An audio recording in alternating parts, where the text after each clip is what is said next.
toutes et à tous et bienvenue dans cette nouvelle vidéo. Aujourd'hui on se trouve actuellement au Parc Monceau à Paris. Je suis en compagnie de Thibaut. Geoffrey. Salut Thibaut, ça va? Ça fait plaisir. Tu vas bien? Oui. Donc voilà, là on va vous tourner une série de 3 vidéos sur la crypto-monnaie parce que c'est une chaîne qui parle d'indépendance financière, tout ce qui est support d'investissement, pas que l'immobilier, vous avez aussi d'autres supports d'investissement comme les crypto-monnaies, les business en ligne, vous avez énormément de choses. Donc là on va s'intéresser aux crypto-monnaies parce qu'il y a pas mal de personnes qui m'ont posé des questions là-dessus, si j'investissais dans le Bitcoin, etc. Donc on va en parler et on va surtout parler des 3 piliers de la crypto-monnaie, donc que ce soit l'argent, le Bitcoin et la blockchain. Exactement. Donc voilà, donc Thibaut, pour les personnes qui nous regardent, est-ce que tu peux te présenter un petit peu et nous dire ce que tu fais dans la vie? Bien sûr. Bonjour à tous, moi je m'appelle Thibaut.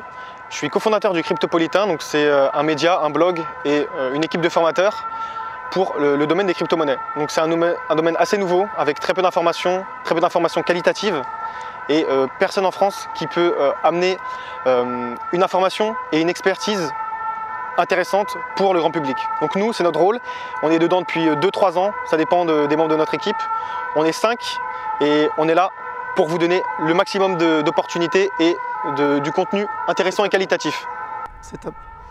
Et justement, en termes de crypto-monnaie, pour vraiment les débutants qui nous regardent, peut-être que vous avez déjà entendu parler de crypto-monnaie ou plus simplement de Bitcoin, peut-être que ça vous évoque quelque chose. Justement, pour les personnes qui ne connaissent pas vraiment, est-ce que tu peux nous expliquer un petit peu qu'est-ce que les crypto-monnaies en général, au sens très large, et qu'est-ce que le Bitcoin? Déjà, le Bitcoin, c'est la première crypto-monnaie jamais créée, en 2008, donc, qui a aussi fait naître la première blockchain. Donc la blockchain alliée aux crypto-monnaies, c'est la première fois qu'une technologie a eu autant d'impact sur le monde financier. Voilà. Ouais. Alors déjà, le Bitcoin, c'est la première crypto-monnaie. Ensuite, une crypto-monnaie en général, ou actifs digitaux, ou plein d'autres termes dont vous pouvez l'appeler. Alors ce n'est pas que une réserve de valeur et un moyen d'échange. Ça peut faire beaucoup de choses, notamment grâce à la blockchain. Vous pouvez faire beaucoup de choses, notamment pour la finance, pour la médecine, pour l'immobilier. Voilà, il y a beaucoup de domaines que la blockchain peut aider. Voilà. Donc le Bitcoin, c'est aujourd'hui un moyen d'échange et une réserve de valeur. Mais il en existe bien d'autres. Voilà, donc c'est ça dont on va parler aujourd'hui. Donc on va parler de qu'est-ce que l'argent, qu'est-ce que la blockchain et qu'est-ce que le Bitcoin. On va rester très généraliste pour que ce ne soit pas trop compliqué et pour que vous ayez une base de départ pour faire vos recherches. Ok, donc là c'est carrément une autre monnaie en fait qui est en train de se créer. Une monnaie parallèle. Une monnaie parallèle, ouais. Et justement, vu que là, tous les jours, on utilise l'euro, le dollar, enfin on utilise vraiment une monnaie physique. Est-ce qu'on sait vraiment finalement comment l'utiliser, quoi? Peu de gens en fait se posent la question qu'est-ce qu'ils ont sur leur compte en banque, qu'est-ce qu'ils ont dans leur portefeuille, billets, pièces, qu'est-ce que c'est? Déjà, il faut savoir que dans le monde, il n'existe que 10% réellement, physiquement, de la monnaie qu'on utilise. Et tous les restes, donc 90% de la monnaie présente et en circulation dans le monde n'est que scripturale, informatique. Ouais, d'accord. Voilà. Ça déjà, il faut le savoir. C'est pas que c'est pas réel, c'est que c'est pas physique. C'est pas réel. Et ouais. C'est pas réel, c'est des zéros rajoutés bien sûr. par ordinateur, notamment grâce aux banques centrales et aux banques privées. Voilà. Ok. Donc, qu'est-ce que l'argent? C'est la question. Qu'est-ce que l'argent? Alors déjà, il faut savoir que, là je vais prendre l'exemple du dollar, parce que le dollar c'est plus parlant et on a un plus gros recul dessus, vu que l'euro existe depuis assez peu de temps. Alors le dollar, de 1913 à 2013, a perdu 95% de sa valeur. D'accord? Alors vous allez me dire, qu'est-ce que ça implique? Ça implique que le pouvoir d'achat des familles en 1913 est 95% plus bas que les familles aujourd'hui. Ouais. C'est-à-dire que 100 $ dans votre coffre en 1913, ça revient aujourd'hui 5 $. À cause de quoi? À cause de l'inflation, à cause de la création monétaire incontrôlée par les banques. C'est ce qui se passe aussi avec l'euro, où l'euro chaque année perd 2% de sa valeur et finalement… Exactement.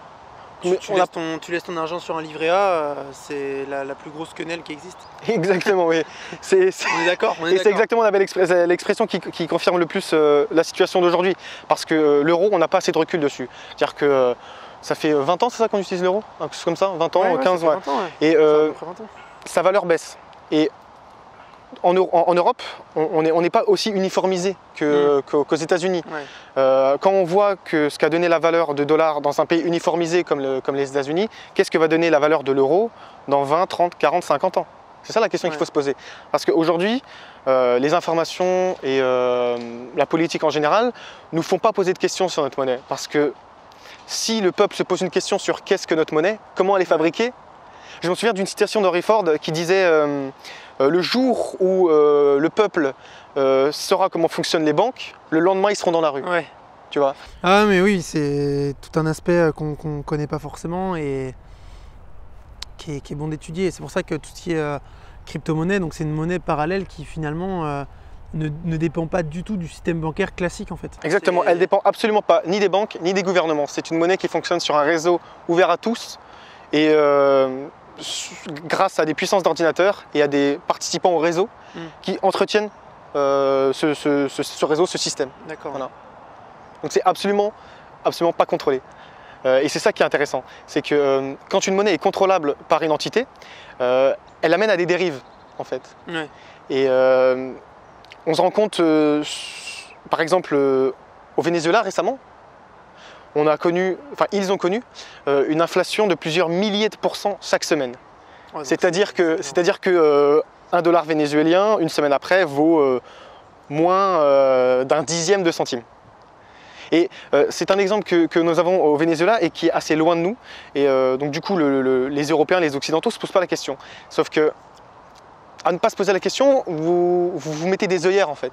Vous mettez des œillères et ne pas désirer de voir la vérité en face, que c'est très possible en Occident de connaître cette inflation. C'est-à-dire que ce qui arrive au Venezuela peut très bien arriver en Europe. Alors beaucoup disent que le Bitcoin est basé sur rien. Est-ce que tu es d'accord? D'après toi, est-ce que le Bitcoin est basé sur quelque chose ou il n'est basé sur que de la confiance? C'est intéressant d'avoir ton avis. Moi, je pense que le Bitcoin il est basé sur l'ensemble des utilisateurs de la blockchain en fait. Enfin, exactement. Et c'est exactement ça en fait. C'est contrairement à l'euro, il y a un réseau qui est utilisé. Et ce réseau, ça dépend en fait de toutes les personnes qui utilisent la blockchain. Enfin, qui contribuent aux transactions justement via la blockchain et avec du Bitcoin ou même d'autres crypto-monnaies. Enfin, il n'y a pas que le Bitcoin. Mais... Exactement. La valeur d'un réseau est basée notamment sur le nombre de transactions journaliers sur son réseau et aussi aux gens qui contribuent. Par exemple, les nœuds Bitcoin, on expliquera ce que c'est plus tard, et les mineurs, donc qui contribuent, qui offrent leur puissance de calcul d'ordinateur au réseau, pour sécuriser le réseau et enregistrer les transactions et les toutes différentes données qui pourraient passer dessus. Voilà. Donc, contrairement, on a un axe d'opposition. C'est-à-dire que l'euro et le dollar est basé sur quoi? Il est basé que sur la confiance. Il n'est basé que sur le principe où l'État te dit, si tu vas dans un magasin, ce taux de valeur est accepté. Et donc, à contrario, le commerçant doit accepter ta monnaie. En fait, voilà, c'est un consensus un peu forcé d'échange de valeur. Qui est totalement différent avec le Bitcoin. Qui est totalement différent avec le Bitcoin. Parce que en plus d'être basé sur la confiance, il est basé sur le réseau. Mais une pièce de monnaie, ça fait bien longtemps qu'elle n'est plus basée sur sa valeur de métal, physique.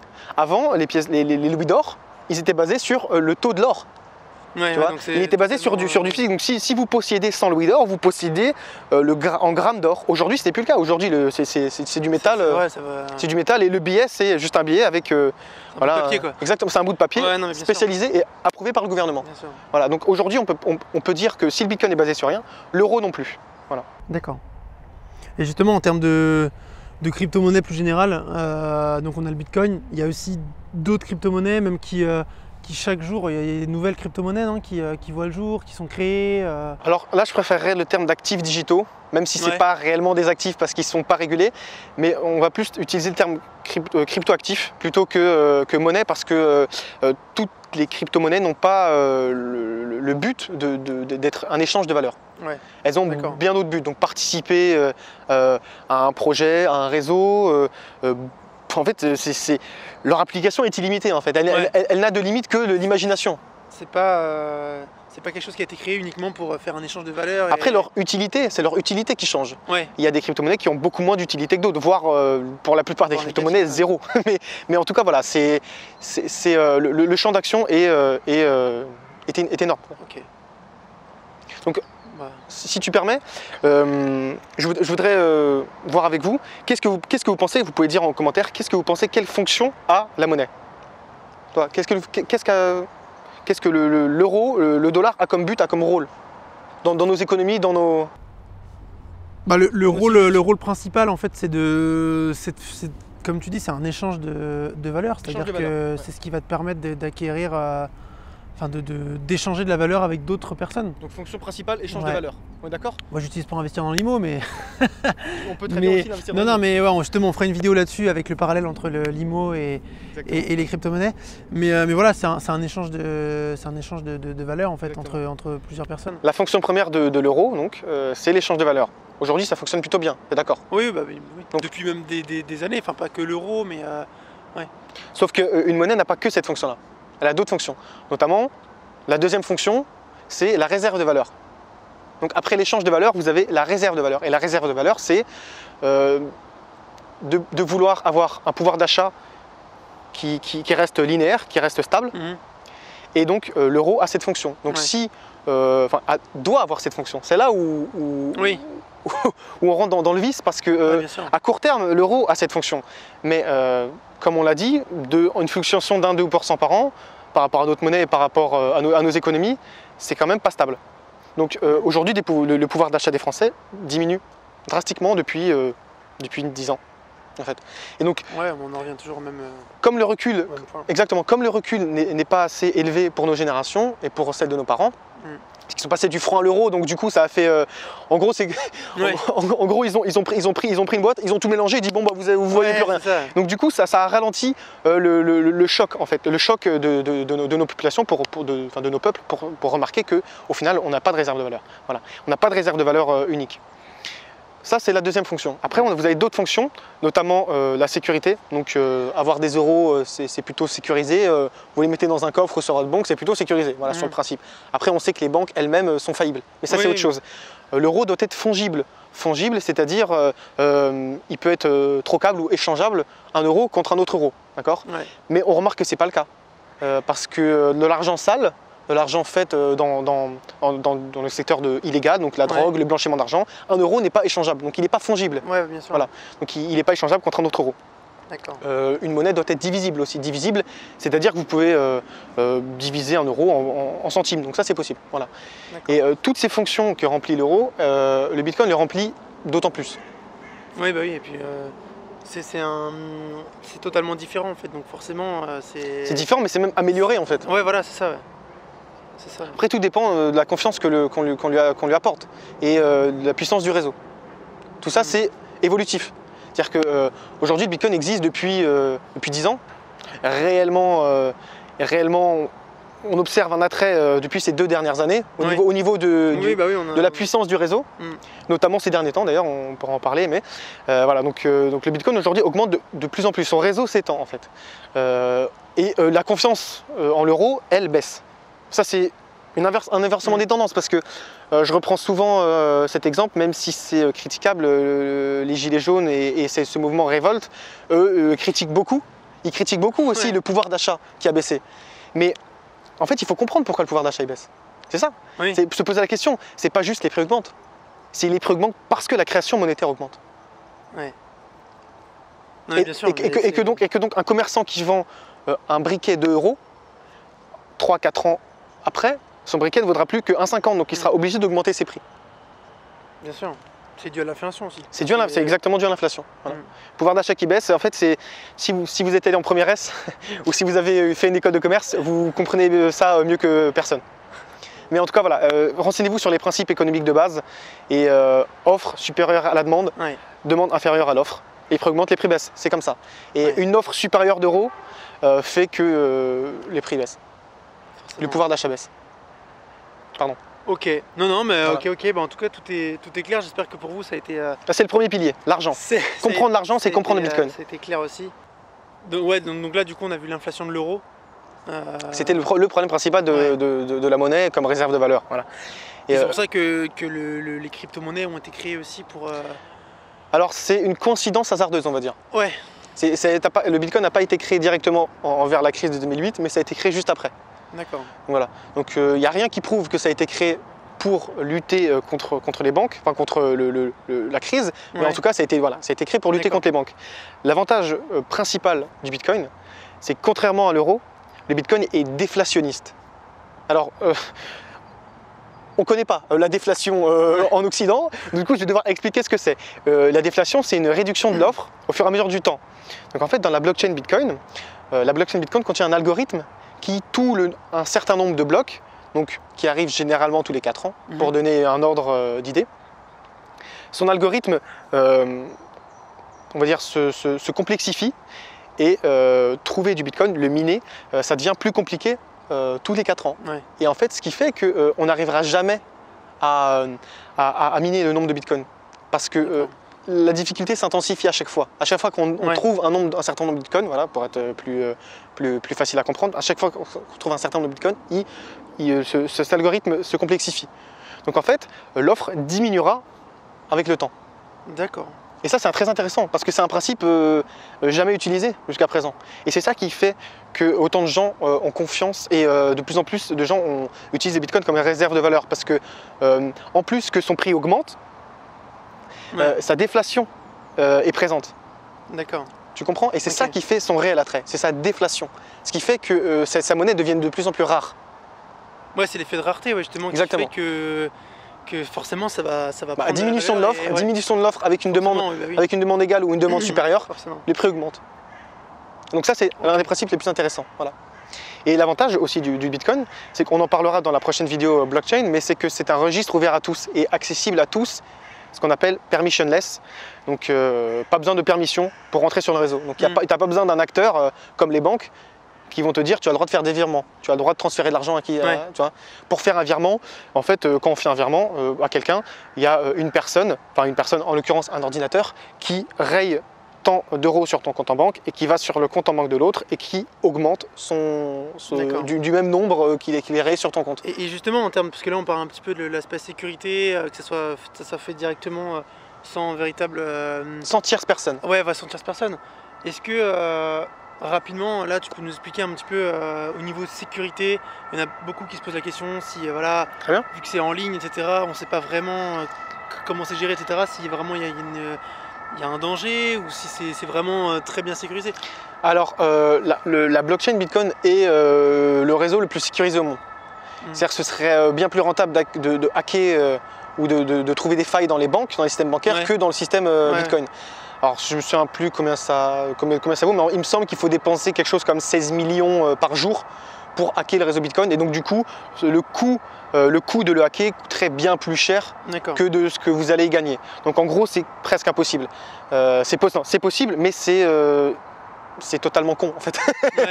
C'est contre-productif de trouver des failles dans le réseau. Pour ce qui est sécurité, oui, il y a des risques. Il y a des risques parce que vous êtes un humain et vous êtes faillible. Et si vous n'êtes pas alerte sur comment sécuriser son portefeuille, il est clair, j'ai beaucoup d'histoires et de gens autour de moi qui ont perdu à cause d'une erreur humaine. C'est pour ça que c'est mieux d'être accompagné, c'est mieux de se former à comment fonctionne un portefeuille. Voilà. Vous avez des solutions simples, des portefeuilles physiques. On aurait pu sortir le nôtre, mais bon, c'est pas important.